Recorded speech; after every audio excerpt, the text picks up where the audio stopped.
அறிவே மனம். உங்கள் உளவியல் சகோதரி எம்எஸ்கே பிரியா. ஒரு அம்மா ஆகிட்டு இருக்கிற கேரக்டர் 7 தலைமுறைக்கு வரும்.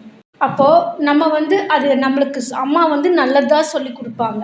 ஆனால் அது ஒரு சில நேரங்களில் அவங்களுக்கு அது சரியாக இருக்கும், கூட இருக்கிறவங்களுக்கு தவறாக இருக்கும். இப்படி பல குடும்பங்கள் அழிஞ்சும் கூட போயிருக்கு. இப்படி தான் நாங்கள் ஒரு ஃபேமிலி பார்க்குறோம். ஒரு கேஸ் ஸ்டடி மட்டும் சொல்லிடுறேன். ஒரு ஃபேமிலி பார்க்குறோம். அம்மாவுக்கு 2 பையன் ஒரு பொண்ணு, எல்லாத்துக்கும் கல்யாணம் ஆயிடுச்சு. 2 பையனோட லைஃப்பும் ஃபெயிலியர். ஒய்ஃப் வேண்டாம், இவங்க கூட வாழ முடியாது, இந்த அம்மா கூட இருக்கவே முடியாதுன்னு போயிட்டாங்க. மகளும் என்னன்னா 2 குழந்தைகள் கல்யாணம் ஆகிற ஸ்டேஜுக்கு வந்தாச்சு. அவங்களும் பார்த்தா ஹஸ்பண்ட் ஒரு பக்கம் இருக்காங்க, இவங்க அம்மா வீட்டில் தான் இருக்காங்க. அப்போ ஒரு தாயோட வளர்ப்பு முறை அந்த 3 ஜென்ரேஷனையும் அழிச்சிருச்சு. ஏன்னா நல்லதுங்கிற பேரில் தனக்கு தெரிஞ்ச அறிவை மட்டுமே சொல்லி கொடுத்து இவங்களையும் ஆக்டிவேட் பண்ணதோட விளைவு இப்போ 3 பேருக்கு லைஃப்புமே ஃபெயிலியர்.